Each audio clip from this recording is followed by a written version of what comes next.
O Ministério Público não está de acordo com parte da sentença de Corte de Primeira Instância. Esse é o motivo para que o Ministério Público apelar, entre outros, no caso de senhor Udibert e também no caso de sospechoso Esser. O Ministério Público explica, riba apunta na etahaya, e não de acordo com a sentença de juiz de primeira instância, de corte de primeira instância, e também explica que a etahaya para tratar de castigo. Mas bisa, um ponto não está, com nós de acordo com certo, para chegar vrijspraak com a ordem de essa aanleg. Muito claro, porque trata de omkoping. E também, dois pontos tá, motivo tá com apelar, tá é castigo que o Ministério Público tá haia, com nota na seu lugar, com a hora do nado de corte de primeira instância.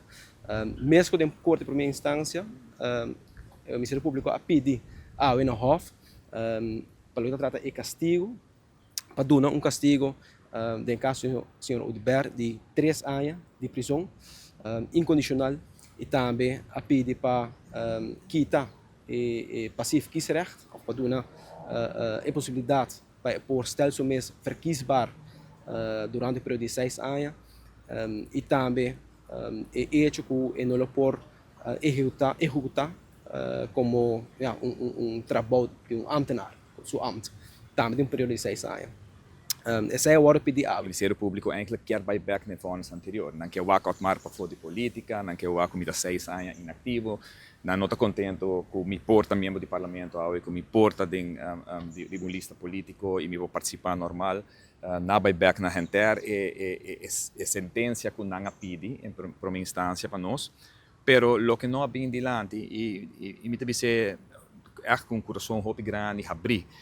Maar papier hobby bia, não sabem se ainda escuta, a verwacht em todo caso, bewijzen, prueba. Você está tem presente, cada de você está tem. Único coisa que não referir a de interna ainda, está na WhatsApp gesprekken of die persoon que está atrás comigo, correndo na cidadão da comunidade, of cidadão não agradecendo, gente que está rond mim, of que essa campanha, of não essa campanha, entrenando, antobista na final, não, pero o ministro estava cúmplice dentro da coisa aqui.